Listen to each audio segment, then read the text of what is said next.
أعوذ بالله من الشيطان الرجيم بسم الله الرحمن الرحيم الحمد لله رب العالمين باعث الأنبياء والمرسلين بارئ الخلائق أجمعين ثم الصلاة والسلام على سيد الخلق محمد وآله الطيبين الطاهرين اللهم صل على معجل فرجهم.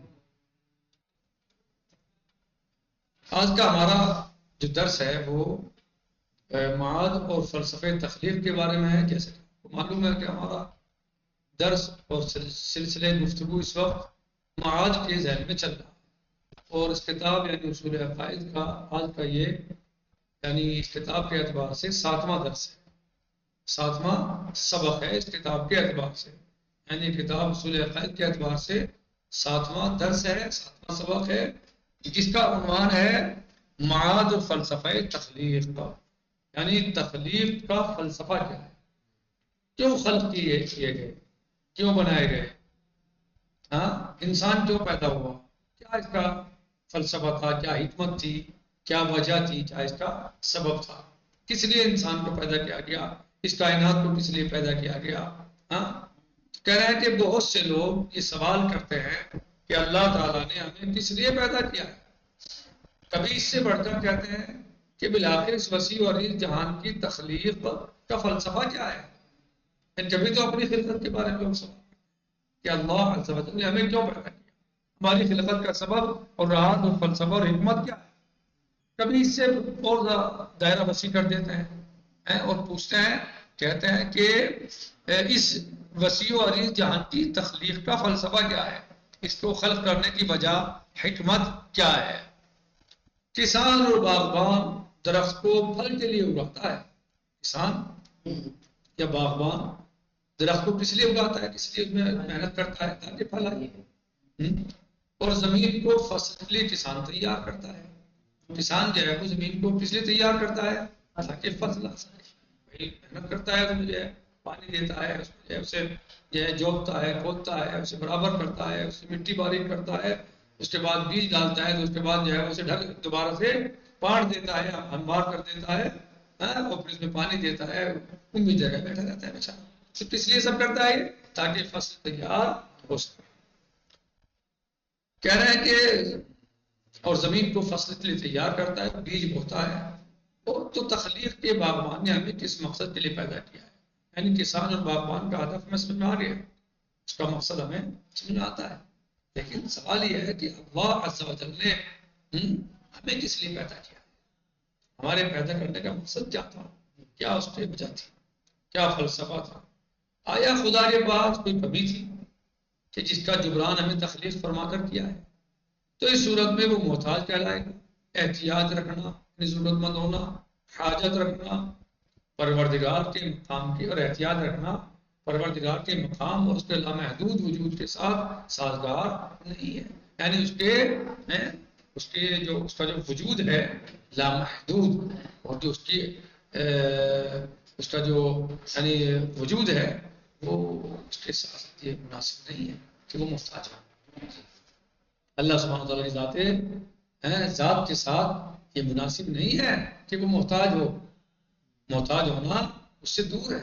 چونکہ محتاج کیا ہوتا ہے، عیب ہوتا ہے. محتاج ہونا عیب ہونا ہے، لہٰذا اللہ میں کوئی عیب نہیں ہے. سبحان ربی الاعلیٰ و بحمدہ. اللہ سبحانہ وتعالیٰ تو ہر عیب سے پاک ہے، ہر برائی سے پاک ہے، نقص سے پاک ہے، اس میں کوئی نقص نہیں ہے. اور جو ہے وہ محتاج ہونا نقص ہے، محتاج ہونا عیب ہے، محتاج ہونا نقص ہے.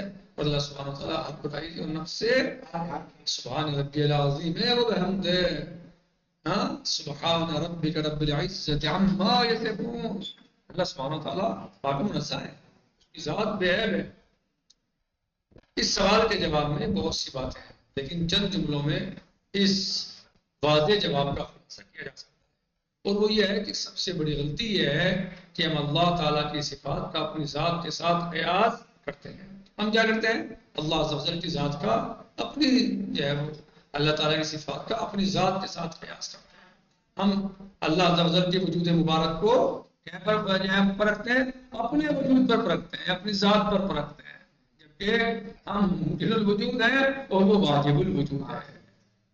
بہت کوئی مقابلہ ہی نہیں ہے، کوئی کیسے کوئی مثال نہیں ہے، کوئی شباہت نہیں ہے، تماثل نہیں ہے، کچھ بھی تو نہیں ہے، لیکن ہم کیا کرتے ہیں کہ اس کے وجود کو اپنی ذات سے پرکھتے ہیں، اس کے ساتھ قیاس کرتے ہیں۔ ہم چونکہ محدود سے وجود کے مالک ہیں، ہاں چونکہ محدود سے ہمارا وجود جو ہے کیا ہے؟ محدود، لہذا جو بھی کرتے ہیں اپنی کمی کو پورا کرنے کے لیے کرتے ہیں۔ جب ہمارے اندر وہ کمی ہے تو اس کو پورا کرنا چاہتے ہیں، اس لیے کرتے ہیں۔ جب محدود ہیں، ہم نفس ہے ہمارے اندر، ہم ناقص ہیں، ہمارا وجود ہی ممکن ہے۔ درس پڑھتے ہیں کہ علم کی کمی پوری ہو، درس کس لیے پڑھتے ہیں؟ کلاس میں کس لیے جاتے ہیں؟ استاد کس لیے تلاش کرتے ہیں؟ تاکہ علم کی کمی پوری ہو۔ کام نادان ہے۔ بسم اللہ الرحمن الرحیم، واللہ اخرجکم من بطون امہاتکم لا تعلمون شیئا۔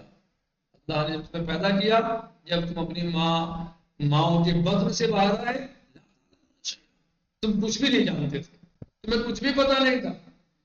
ہاں، جب تم اپنی ماں کے بطن سے پیدا ہوئے، لا تعلمون شیئا، تم کچھ نہیں جانتے تھے۔ ہاں، تو ہم تو جاہل پیدا ہوتے ہیں، ہم جاہل ہوتے ہیں، ہمارے اندر نقائص ہیں، جہل کا بھی نقص ہے، تو ہم استاد اس لیے تلاش کرتے ہیں تاکہ جہل دور ہو سکے، کسی حد تک کچھ پڑھ لکھ سکیں، کچھ سمجھ سکیں، کچھ علم حاصل کر سکیں۔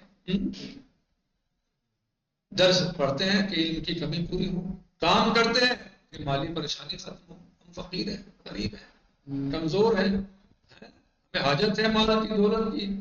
واللہ الغنی المستعان، کلنا فقراء الی اللہ واللہ الغنی المستعان، ہم سب فقیر ہیں لیکن اللہ غنی المستعان ہے۔ اللہ جو ہے وہ بے نیاز ہے۔ بسم اللہ الرحمن الرحیم، قل هو اللہ احد اللہ الصمد لم یلد ولم یولد ولم یکن له کفوا احد۔ اللہ الصمد، اللہ بے نیاز ہے، اسے کسی چیز کی حاجت نہیں ہے، اسے کوئی حاجت نہیں کسی چیز کی۔ وہ غنی المستعان ہے، کیونکہ حاجت جو ہوتی ہے، جسے ہوتی ہے وہ محتاج ہوتا ہے، اور جو محتاج ہو وہ اللہ یا خدا نہیں ہوتا۔ لہٰذا اللہ ہر عیب سے پاک ہے، وہ ہر نقص سے پاک ہے، وہ کمال مطلق ہے، وہ جمال مطلق ہے۔ کہہ رہے ہیں درس پڑھتے ہیں کہ علم کی کمی پوری ہو، کام کرتے ہیں کہ مالی پریشانی ختم ہو، علاج و معالجہ کرواتے ہیں کہ صحت و سلامتی حاصل ہو، بیمار ہوتے ہیں تو اس لیے علاج کراتے ہیں تاکہ ہمیں صحت و سلامتی مل سکے۔ اللہ سبحانہ وتعالیٰ بیمار نہیں ہوتا، ہاں اس کا وجود ایسا وجود ہے جو بیمار ہو سکے، ہاں بلکہ وہ تو شافی ہے۔ وَإِذَا مَرِضْتُ فَهُوَ يَشْفِينِ، ہاں وَإِذَا، جی کیا فرماتا ہے مولا عز و جل؟ بسم اللہ الرحمن الرحیم، وَإِذَا مَرِضْتُ، قرآن مجید میں ارشاد ہوتا ہے وَإِذَا مَرِضْتُ فَهُوَ يَشْفِينِ، ہاں وَالَّذِي يُمِيتُنِي ثُمَّ يُحْيِينِ۔ جی اللہ سبحانہ وتعالیٰ جب کوئی مریض ہوتا ہے تو اس کو شفا دیتا ہے، وہ شافی، وہ شافی ہے، وہ مریضوں کو شفا دیتا ہے، وہ شفا دیتا ہے۔ وہ مردوں کو زندہ کرتا ہے، اللہ عز و جل مردوں کو زندہ کرتا ہے، تو اسے تو کوئی مرض نہیں ہوتا، وہ خود شفا دینے والا ہے۔ وہ ایسا، اس کا وجود ایسا وجود نہیں ہے، اس کی ذات ایسی ذات نہیں ہے کہ وہ بیمار ہو تاکہ علاج ہو سکے۔ گویا نہ اسے مال کی ضرورت ہے، نہ اسے اولاد کی ضرورت ہے، نہ اسے صحت کی ضرورت ہے، نہ اسے علم کی ضرورت، وہ تو کمال مطلق ہے، وہ تو کمال، کوئی کمال ایسا نہیں جسے کمال کہا جائے کہ وہ اللہ عز و جل میں نہ پائے گا، وہ کمال ہی نہیں جو اللہ عز و جل میں نہ ہو، لیکن وہ اس کی ذات جو ہے، ہاں اس کی صفات عین ذات ہے، اس کی صفات اور ذات الگ الگ نہیں ہے، تو نہ اسے دوائی کی ضرورت ہے، نہ اسے جو ہے وہ شفا کی ضرورت ہے، نہ صحت کی ضرورت ہے، نہ اسے نہیں، بلکہ وہ تو خود دوسروں کو شفا دیتا ہے، وہ خود دوسروں کو مال دیتا ہے، ہاں وہ غنی المستعان ہے۔ کہہ رہے ہیں کہ لیکن پروردگار کی طرف سے کہ جو ہر جہت سے نامحدود ہے، کوئی کام ہوتا ہے تو ہم اس کام کے ہدف کو اس کی ذات سے قطع نظر دوسرے موجودات میں ڈھونڈیں گے۔ وہ اس لیے پیدا نہیں کرتا کہ اسے فائدہ حاصل ہو، بلکہ اس کا مقصد یہ ہے کہ اپنے بندوں پر اپنی بے شمار نعمتوں کو نازل کرے. اسے کوئی ضرورت نہیں ہے ہاں کسی چیز کی، سب ہماری نعمتوں میں اضافہ اور ہمارے پر اپنی رحمتوں کا عظیم ہمارے لیے سب کرتا ہے. وہ بے انتہا روشنیوں سے روشن آفتاب ہے کہ جو بغیر کسی ضرورت اور محتاجوں کے اپنا نور پھیلا رہا ہے. ہاں اللہ نور السماوات والارض، اللہ جو ہے وہ اسے نور بھی نہیں کہا جا سکتا، لیکن چونکہ سمجھانے کے لیے، سمجھنے کے لیے، قریب ہونے کے لیے تاکہ سمجھ سکے، تاکہ سب اس کے نورانی وجود سے فائدہ اٹھائیں. اس کا نورانی وجود ہے، سب اس سے فائدہ اٹھائیں. وہ بے انتہا روشنیوں سے روشن آفتاب ہے جو بغیر کسی ضرورت اور محتاجی کے اپنا نور پھیلا رہا ہے تاکہ سب اس کے نورانی وجود سے فائدہ اٹھائیں. یہ اسلام حدود اور پرفیض ذات کا کرم ہے کہ وہ مخلوقات کا ہاتھ پکڑے انہیں کمال کی راہوں میں آگے سے آگے لے جا رہی ہے. یعنی وہ چاہتا ہے کہ میرے بندے بھی باکمال ہو جائیں. کیا چاہتا ہے؟ کہ میرے بندے بھی باکمال ہو جائیں، میرے بندے بھی کمال حاصل کر لیں، میرے بندے بھی سعید ہو جائیں، ہاں باکمال ہو جائیں، اور ان کی زندگی بھی اچھی ہو جائے. عدم سے جہان یا رنگ ربو میں آنا بذات خود راہ کمال میں پہلا قدم تھا. انسان بسم اللہ الرحمن الرحیم هل اتى على الانسان حين من الدهر لم يكن شيئا مذكورا. کیا انسان پر ایسا وقت بھی آیا ہے کہ جب وہ ذکر کے لائق بھی نہیں تھا، قابل ذکر ہی نہیں تھا؟ ہاں آیا ہے نا، عدم سے وجود میں آیا نا، یہ عدم سے وجود میں آیا ہے. تو یہ خود ایک سب سے بڑی یعنی اللہ کی ایک نعمت اور لطف ہے انسان کے اوپر کہ عدم سے جہان رنگ ربو میں آنا بذات خود راہ کمال میں پہلا قدم تھا. پہلا قدم سے کمال کی راہ میں آئے، یہ پہلا قدم تھا کمال کی. پیغمبروں کا آنا، آسمانی کتابوں کا نزول اور قوانین شریعت کی تعین اور اجرا، یہ سب کے سب ہماری راہ کمال کے مراحل شمار ہوتے ہیں. کہتے ہیں کہ آسمانی کتابوں کا نزول اور قوانین شریعت کی تعین اور اجرا، یہ سب کے سب ہماری راہ کمال کے مراحل شمار ہوتے ہیں. آسمانی کتابوں کے ذریعے ہم نے کمال کو حاصل کیا، امتوں نے، اقوام نے کمال کو حاصل کیا. اس وقت پر کتابیں نازل ہوئی، جیسا زمانہ تھا ان کو اوپر لانے کے لیے وہ کتابیں جو ہے وہ ان کی ترقی کرانے کے لیے، کمال کی راہوں پر گامزن کرنے کے لیے وہ کتابیں نازل ہوئی. قوانین شریعت معین ہوئے، یہ سب کے سب چاہتے ہیں مراحل تھے. یہ جہاں بہت بڑی یونیورسٹی ہے، یہ دنیا، یہ جہان بہت بڑی یونیورسٹی ہے اور ہم اس کے طالب علم. یہ جہان تیار شدہ کھیت ہے اور ہم اس کے کاشتکار. کاشتکار کون ہوتا ہے؟ کسان. کاشتکار کسے بولتے ہیں؟ کسان. یہ جہان تیار شدہ کھیتی ہے، پکی ہوئی کھیتی، تیار ہوئی کھیتی ہے اور ہم اس کے کسان ہیں، کاشتکار ہیں. یہ جہان منفعت بھری منڈی ہے اور ہم اس کے تاجر. یہ کیسے ہو سکتا ہے کہ ہم انسان کی خلقت کے لیے کسی بھی ہدف کے قائل نہ ہوں؟ نہیں، ہدف تو ہے اس کا. کیسے ہو سکتا ہے کہ اس کا کوئی ہدف نہ ہو؟ پیدا ہونے اس کی خلقت کا کوئی ہدف نہ ہو. افا حسبتم انما خلقناکم عبثا، کیا تم یہ گمان کرتے ہو کہ تمہیں اللہ نے عبث پیدا کر دیا ہے، بیکار پیدا کر دیا ہے؟ ناممکن ہے، کیونکہ وہ حکیم مطلق ہے، وہ حکیم ہے. اس کا کوئی عمل، کوئی فعل، کوئی کام حکمت سے خالی نہیں ہوتا. اس کا کام عبث نہیں ہوتا. جیسے ہم بلا وجہ نہیں بیٹھ جاتے ہیں، بلا وجہ ہنسنے لگتے ہیں، بلا وجہ ہم چلنے لگتے ہیں، بلا وجہ ہم اپنا وقت ضائع کرتے ہیں، ہمارے بہت سارے کام عبث ہوتے ہیں. اللہ سبحانہ و تعالیٰ حکیم مطلق ہے، حکیم ہے. وہ اس کا کوئی فعل حکمت سے خالی نہیں ہوتا، بلکہ جو کچھ اس سے صادر ہوتا ہے، جو کچھ وہ کرتا ہے، وہ حکمت سے پر ہوتا ہے، مملو ہوتا ہے، حکمت سے خالی نہیں ہوتا. کیسے ممکن ہے؟ یہ کیسے ہو سکتا ہے کہ ہم انسان کی خلقت کے لیے کسی بھی ہدف کے قائل نہ؟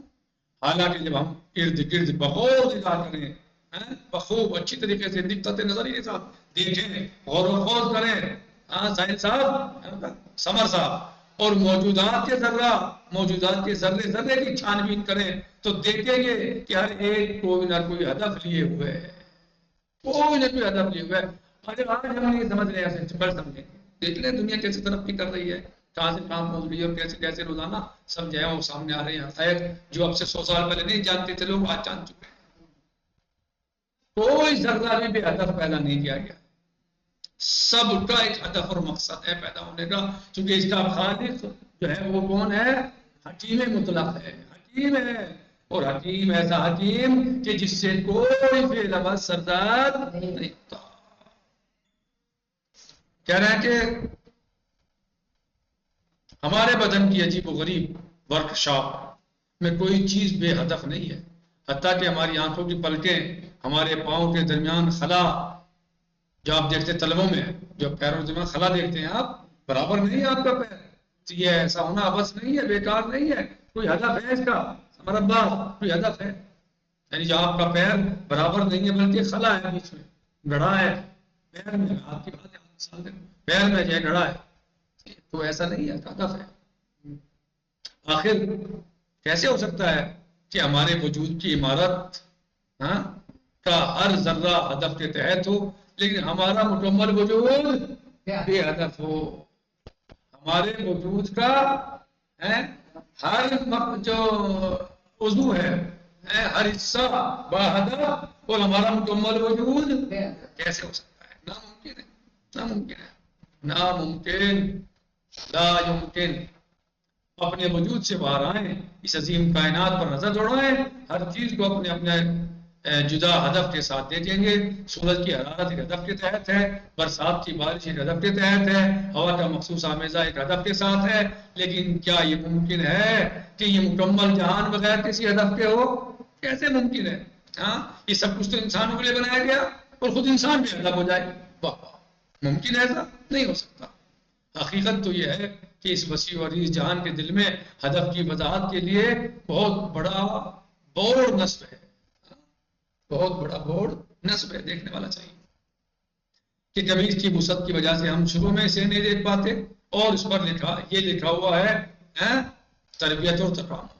اس کی وسعت کی وجہ سے ہم شروع میں اسے نہیں دیکھ پاتے، اور اس پر کیا لکھا ہوا ہے؟ یہ لکھا ہوا ہے تربیت اور تکامل۔ اب جب تو انسان غور تو کرے، انسان ذرا تھوڑا دیکھے تو صحیح، تدبر تو کرے، اسی لیے بار بار قرآن مجید بار بار کیا انسان کو جو ہے تفقہ، تدبر، تفکر کی بار بار دعوت دے رہا ہے۔ بسم اللہ الرحمن الرحیم، افلا یتدبرون القرآن، تم قرآن میں غور و خوض تو نہیں کرتے؟ اور اس کے بعد جو ہے وہ حتیٰ انسان اپنے آپ کو پہچان لے، اپنے آپ کو جان لے، جیسے امیر المومنین قائد غر المحجلین یعصب الدین حضرت علی ابن ابی طالب علیہ السلام فرماتے ہیں من عرف نفسہ فقد عرف ربہ، جس نے اپنے آپ کو پہچان لیا اس نے اپنے رب کو پہچان لیا۔ تو انسان اپنے آپ میں غور کرے، عرفکم بنفسہ عرفکم بربہ، جو تم میں جتنا اپنے آپ کو پہچاننے والا ہے اتنا ہی وہ اپنے رب کو پہچاننے والا ہے۔ انسان اپنے آپ میں غور کر لے، باقی سب سمجھ لے گا، اپنے رب کو بھی پہچان لے گا، اپنے رب کے خلقت کے مقاصد بھی پہچان لے گا، سبب تخلیق بھی پہچان لے گا۔ ذرا اپنے آپ کو پہچانے تو صحیح، اپنے آپ اندر دیکھیں صحیح طریقے سے اپنی خلقت میں، افلا ينظرون الى الابل كيف خلقت، کیوں نہیں غور کرتے کہ اونٹ کو کیسے بنایا گیا؟ پہاڑوں میں بھی چھوڑی، اللہ نے قرآن میں توجہ دلائی ہے، پہاڑوں کو دیکھو تو اونٹ کو دیکھو تو آسمان کو دیکھو تو کیسے کیسے اللہ نے متوجہ کیا ہے، لیکن انسان متوجہ نہ ہو تو پھر اس کا کیا علاج ہے؟